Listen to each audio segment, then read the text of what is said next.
Dr. Shabir, welcome to Let the Quran Speak. It's my pleasure to be on. I want to understand why the Quran seems to be so against idol worship, to the point where there are many, many verses about idol worship associating others with God. And it seems like this is a crime almost. This is a sin that is not forgiven by God. Why do you think that is, Dr. Shabir? It has a lot to do with Islam's place among the world's religions and Islam's emergence in Arabian society some 1400 years ago. So as for the place within the world's religions, we know already from the Bible that idol worship is prohibited. One of the 10 commandments is that you should not make any image for God because God does not look like anything that walks on the earth or swims in the ocean or flies in the sky. Neither male nor female. And the Ten Commandments says that you should not bow down to worship any of these representations. That has also survived in Christianity. In many forms of Christianity, idol worship is prohibited, especially in Protestantism. In Catholicism and Eastern Orthodox forms of Christianity, there is some accommodation for imagery and icons and so on, but Protestantism has largely protested against this. And in Protestantism, you may have a cross, which becomes the focus of attention, and the cross may have replaced the focus on idols, but nonetheless, the Protestant position is that you should not be using these images and icons and statues in your devotion to God. So Islam naturally picked up on this even before the rise of Protestantism. So Islam made reference to, the Quran made reference, for example, to Abraham and the fact that he was questioning his people, why are you guys worshiping these idols, right? Yes. And then he demolished them. And then there was Moses also, right, with the calf that people were worshiping, and that was denounced in the Quran as well. But then there are all these other verses that seem to have a real issue with idol worship that I've come across. So it seems like Islam takes an even stronger stance than these previous scriptures. Yes, there's a verse in the Quran that says, "Laysa kamithlihi shay." That's in the 42nd chapter of the Quran, the 11th verse. It means basically that there is nothing like unto God. And a verse that most Muslims know says, "Walam yakul lahu kufuwan ahad." There is none comparable to him. So the problem of idol worship seems to be, from the Quranic perspective, that if you make a representation, then of course everyone's representation of God is going to be different because people have different conceptions. Sometimes people represent God like a human being, either male or female. Sometimes they represent God in some animal form, and sometimes a combination of human and animal components.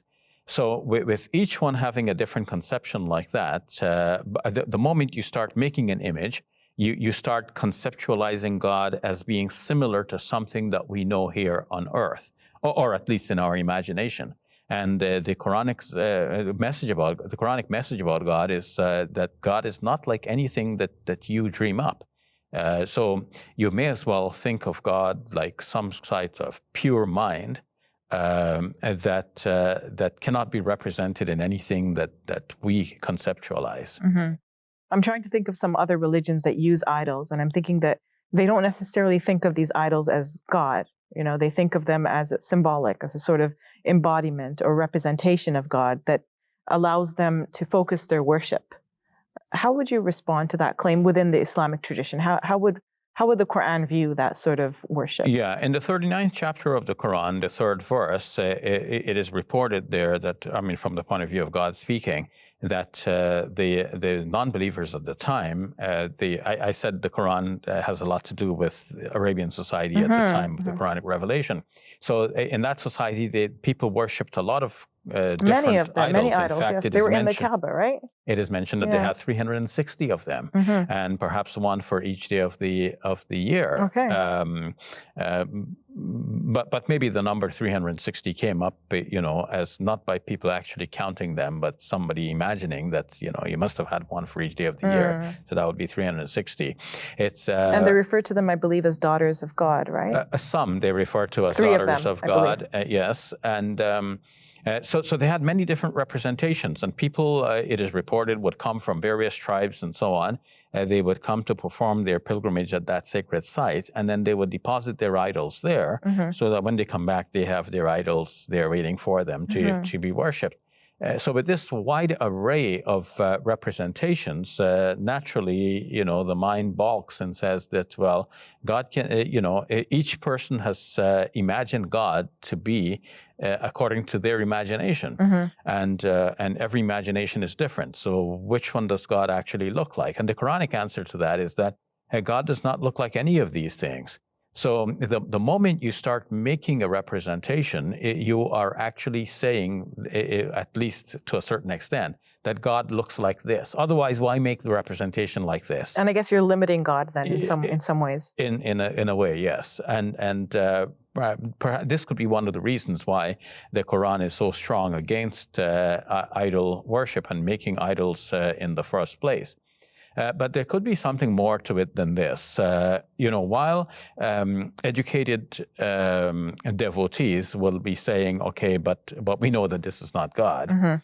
And of course, we expect not only educated people, but most adults are going to look at this and think, well, wait a minute, I know this is mine, God is not this. But this is only something that helps me to focus my mind, but I know that God is bigger and greater than this. What will happen, though, is that there will be many in the populace who will eventually forget the connection between this and some greater entity out there, and they'll start thinking that the greatness is there in the idol itself. I dare not mess with this idol because this is God.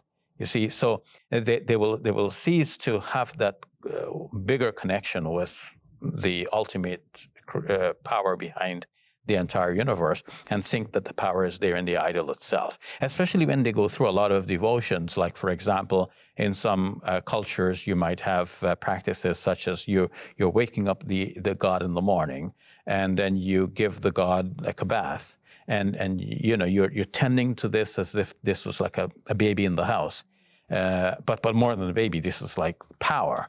And something to be, treated with some awe and great respect. So you might lose that ultimate connection. And if not with, if it's not the problem in the adult mind, it will definitely be a problem for many of the children, because children will be acculturated from the very inception to think that this is our God, because children are not going to make that connection with the greater concept of God if they have this idol to focus on. So Dr. Shabir, how do Muslims focus their worship if they don't use idols? Yeah, this is actually beneficial to Muslims in that we don't have any idols. So instead of thinking of God looking like a particular representation, I myself will think of God being, like an unseen creator, the unseen creator of the heavens and the earth. And I know that I cannot conceptualize God as he is. I can think about his names and attributes. I can think of God being beneficent, merciful. He's Ar-Rahman, he's Ar-Rahim, he's forgiving, he's kind, he's generous. And where do we look in our prayer? We're told that we should focus on the place where we're going to prostrate. Or when we are sitting, we can focus on the finger that is pointing to the idea that there is only one God, as we recite the formula for faith, saying that I bear witness that there is no God but God.